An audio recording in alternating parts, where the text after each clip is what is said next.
It's May 10th, 2020, Mother's Day. In the peaceful mountain town of Maysville, Colorado, the sun is shining and the air is fresh. It's the kind of day made for family celebrations, but for one family, this day would mark the beginning of a nightmare. Suzanne Morphew, a 49-year-old mother of two, heads out for a bike ride near her home. She never comes back.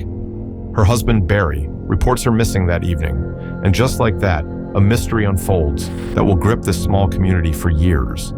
Suzanne Morphew wasn't just a name in a news report. She was a real person with a life full of love and struggle. Born in Indiana, she was a cancer survivor who'd beaten the odds twice. She married her high school sweetheart, Barry Morphew, and together they raised two daughters, Mallory and Macy, in a beautiful $2 million home in Colorado. Suzanne was known for her warmth, her bubbly spirit, and her love for her family. But beneath the surface, her marriage was crumbling. She'd been having a 2-year affair with a high school friend named Jeff Libler.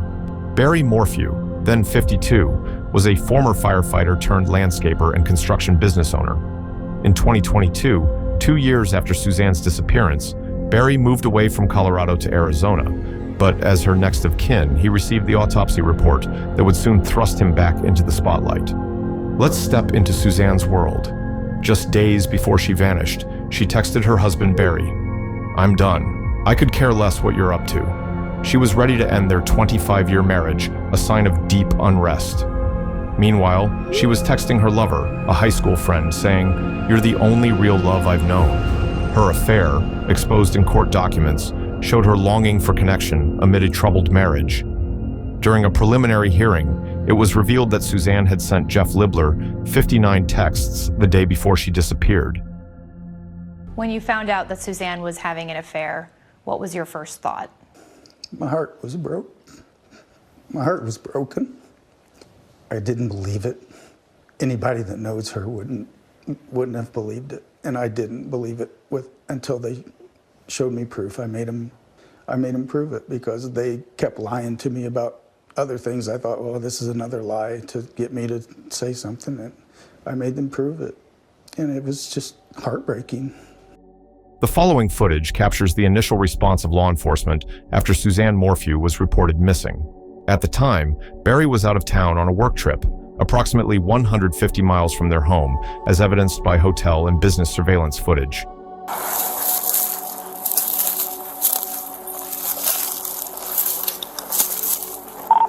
Can you try to call the husband and see what type of bike she has? Right now I'm staring at a Santa Cruz, blue in color. We'll do 9:35.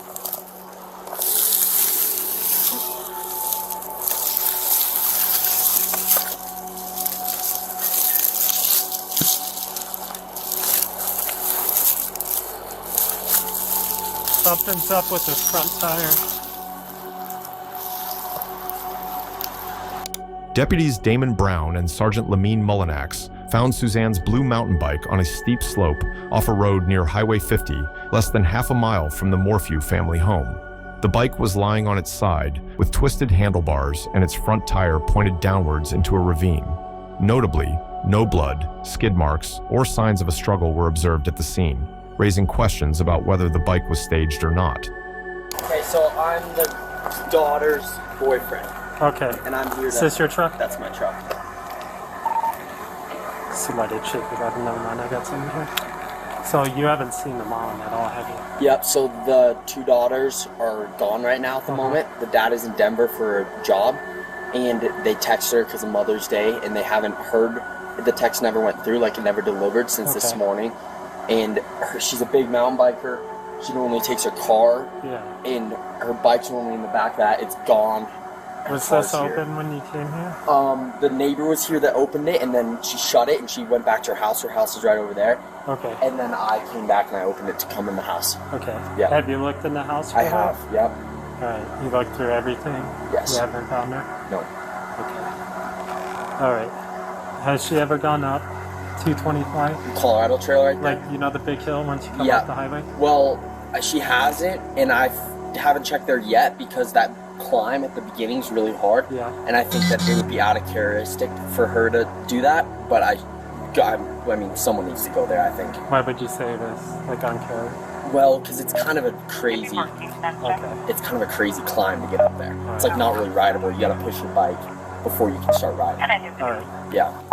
All right. So this is one of the daughter's boyfriend, and he's saying it'd be out of ordinary for her to travel up that way. Where we found the bike. Wait, where did they find her bike? Do we know what she was wearing in reference to the jacket?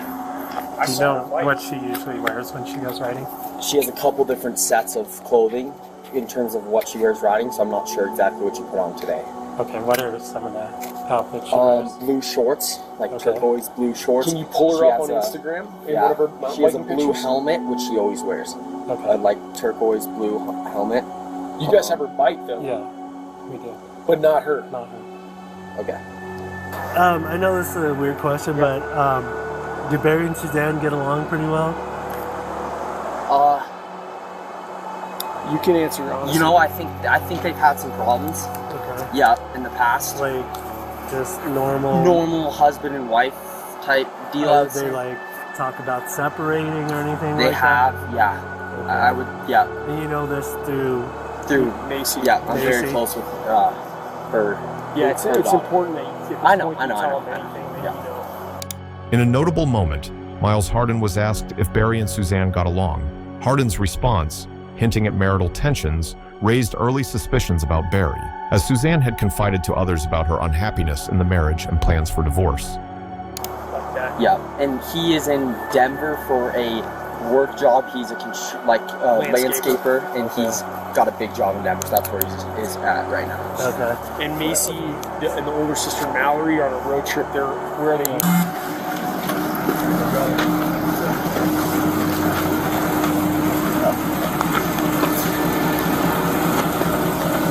Where is it? Where's the bike? Oh, it's right there. Where was it? It was like just right down here in this little embankment right here. So, sorry, GPS dude. We got the husband on scene here with me.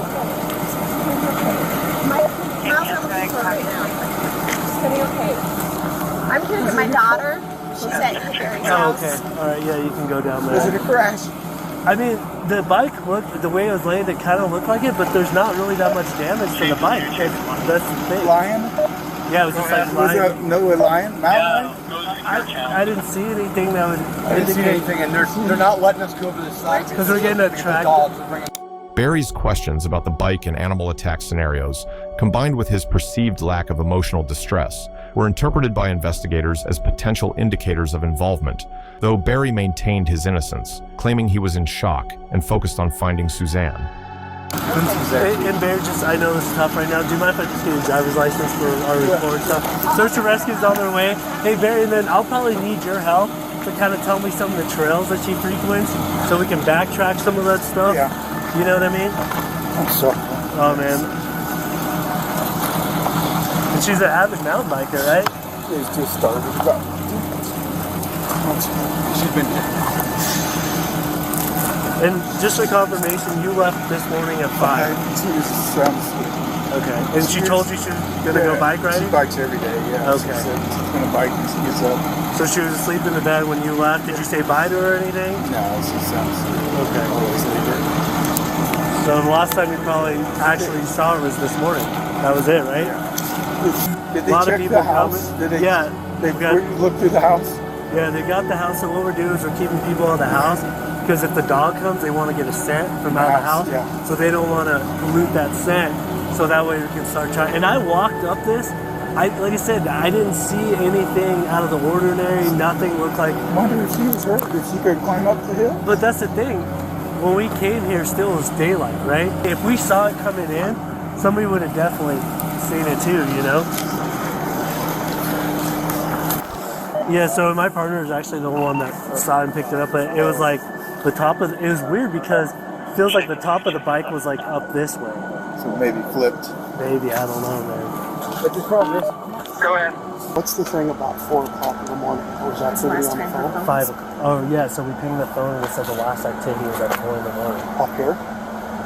It's off of the Ponzi Tower. So there's not any specific coordinate. Hey, could you not touch the bike with your hands, please? Barry is seen briefly touching Suzanne's bicycle. This interaction contributed to the charge of tampering with physical evidence against Barry, as prosecutors argued his actions may have been an attempt to obscure or alter the scene, aligning with their theory that the bike was staged. Hey guys! That's the husband. And sir, when we go inside, let's just go directly to where something that she's worn today, and let's not touch anything just for in case. Okay. Is this unlocked? Yes.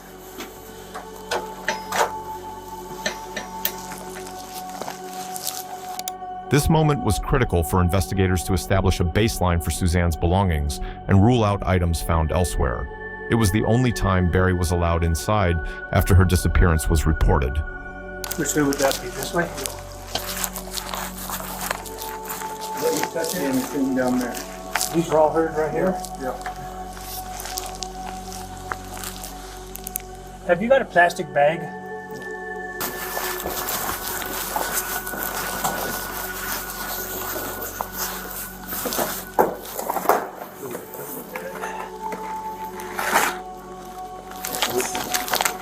No, we should just be fine with one.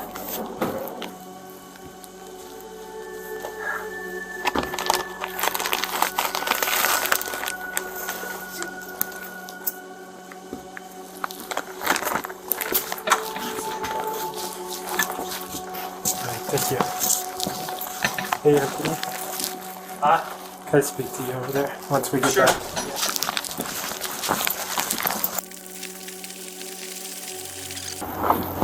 So, do you realize what you grabbed, right? Those shorts? Yeah. Those are for mountain biking. Yeah. Like the padded shorts you were wearing when you were mountain biking. Yeah. So, that... I'm curious. Yeah, I saw that. But they were bike shorts. Yeah. And so I got them. You know, she's biking for the house ready. You know what I mean? Yeah, no, it's good. The investigation kicks off immediately, with Sheriff Spetz's team, the CBI, and the FBI scouring Chaffee County. Drones, scent dogs, and over 100 volunteers join the effort. Early on, they find Suzanne's helmet, but no clear answers.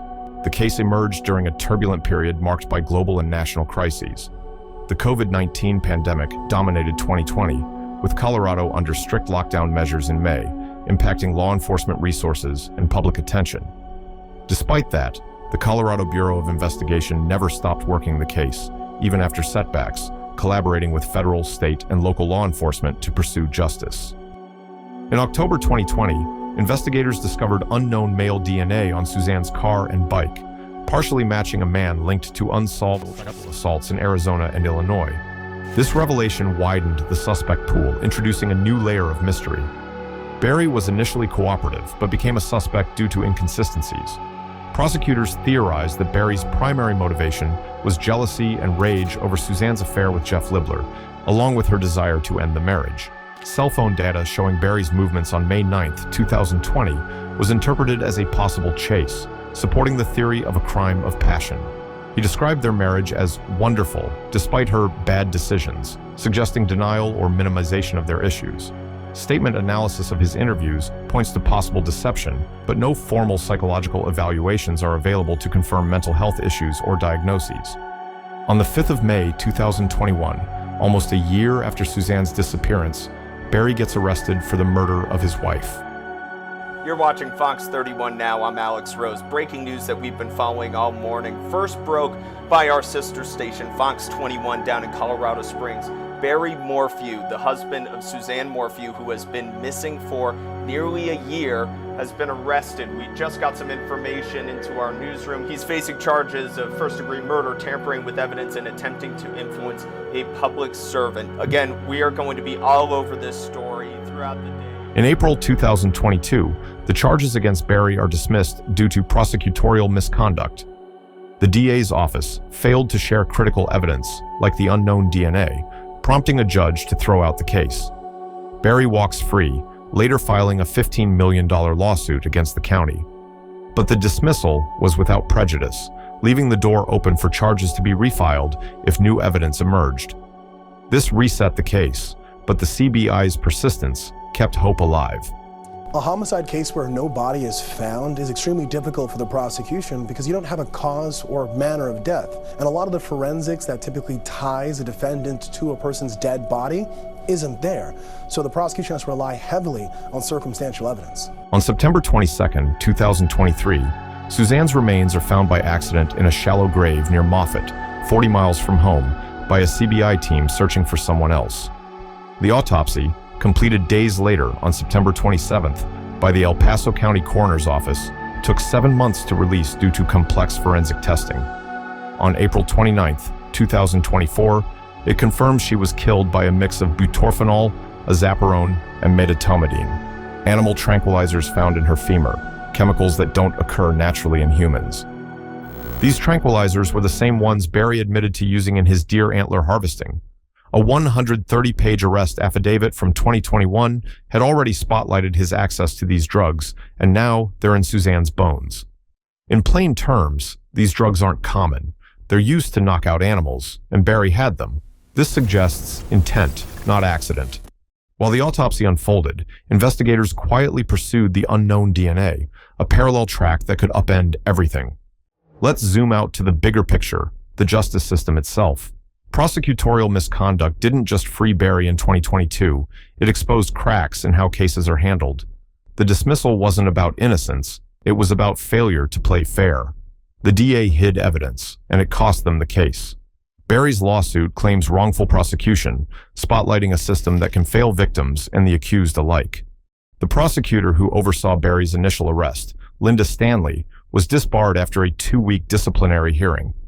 An 83-page ruling from the state found she did not adequately supervise prosecution of the case, made prejudicial statements to the media, and investigated the presiding judge without cause, further highlighting the systemic issues that derailed the early case. Linda Stanley led the case against Barry Morphew.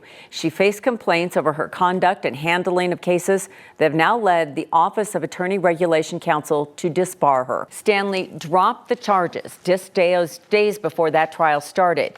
Complaints filed against Stanley accused her of making inappropriate comments to a podcast. They also say she showed up late to court and launched a secret investigation into the judge because she did not like his rulings. The decision to disbar Stanley refers to her dereliction of duty. It was said that she abused her position of trust and that she must be disbarred. Let's walk through what happened step by step, starting in May 2020 and stretching to the latest developments in 2025. May 6th, 2020. Suzanne texts Barry, telling him she wants to end their marriage. May 9th, 2020. Suzanne texts her lover expressing her feelings, while cell phone data suggests Barry was moving around their house in a way prosecutors later say looks like he was chasing her. May 10th, 2020. Suzanne supposedly goes for a bike ride and disappears. Barry is on a work trip to Broomfield, Colorado, and makes 5 strange trash runs that day, dumping bags at different spots. She's reported missing that evening. May 13th, 2020. Searchers find her bike helmet near Route 50. May 17th, 2020. Barry posts a video online, pleading for Suzanne's return and offering a $200,000 reward. It's heartfelt, but investigators are watching him closely. Oh, Suzanne, if anyone is out there that can hear this, that has you, please, we'll do whatever it takes to bring you back. We love you, we miss you, your girls need you. No questions asked, however much they want. I will do whatever it takes to get you back. Honey, I love you. I want you back so bad. May 5th, 2021. Barry gets arrested and charged with first-degree murder, attempting to influence a public servant, and tampering with evidence. It's off with a Ponzi towel. So there's not any specific limit. Hey, could you not touch that bike with your hands, please? May 13th, 2021. He gets charged for forgery of public records and misdemeanor elections mail ballot offense. May 18th, 2021. Additional charges were published in an updated complaint including tampering with a deceased human body and possession of a dangerous weapon, namely, documents state, a short rifle. April 19th, 2022. The charges against Barry were dismissed without prejudice due to prosecutorial misconduct. May 2nd, 2023. Barry files a $15 million lawsuit against Chaffee County, DA Linda Stanley, and Sheriff John Spetzi. September 22nd, 2023. Suzanne's remains found near Moffat, Saguache County, approximately 40 miles south of Salida, during an unrelated search. April 29th, 2024. Autopsy confirms homicide by undetermined means with animal tranquilizer intoxication. June 18th, 2025. A grand jury in the 12th Judicial District indicts Barry Morphew on first-degree murder charges, reigniting the case with new evidence. The allegations are explosive. Prosecutors say Morphew was the only person in the area to purchase the combination of drugs they say were found in Suzanne's body. And they say they have video evidence showing contradictions in his story, according to the indictment. The grand jury has indicted Barry Morphew on the single count of murder in the first degree. June 20th, 2025. Barry is arrested in Arizona by the Arizona Department of Public Safety and booked into Maricopa County Jail. Barry's behavior has been painted as suspicious, making multiple trash runs and putting his cell phone in airplane mode during critical times suggest awareness of potential detection. But what if we see it differently? His public plea for Suzanne's return and $200,000 reward offer could be seen as attempts to deflect suspicion, though they align with behaviors of innocent spouses. Could these be the actions of a man in deep grief, desperate to cope with losing his wife? Or are they a calculated cover-up? Did you have anything to do with the disappearance of your wife? Absolutely not. Did you observe any fights, arguments, disagreements between your mom and your dad that concerned you before? No. Suzanne's daughters, Mallory and Macy, have stood by their dad, calling this our worst nightmare. What have these last 3 years been like for you? Very, very sad. Very confusing. Traumatic. Like literally our worst nightmare. You never had a shred of doubt once you heard the evidence from law enforcement against your dad. You never had a shred of doubt that your dad was completely innocent. I've never had a shred of doubt. Not one. While Suzanne's siblings, Melinda and Andrew, say they're certain Barry killed her. She revealed to me that she had really kind of come out of her denial about her marriage and that there was a lot of unrest in the home. I absolutely believe Barry Morphew was involved in my sister's death and disappearance. On June 18th, 2025, their persistence paid off when Barry Morphew was indicted on first-degree murder charges.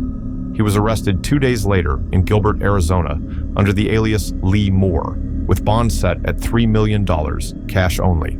District Attorney Ann Kelly, supported by the Boulder County DA's office, stated, "Federal, state, and local law enforcement have never stopped working towards justice for Suzanne." The 12th Judicial District Attorney's Office stands in solidarity with Suzanne's family and the citizens of Chaffee and Saguache counties in pursuing the grand jury's indictment.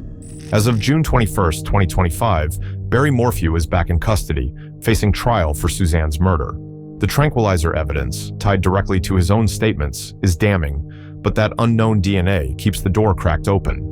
For now, the case remains unresolved, a lingering wound for all involved, a family torn apart, a town forever changed.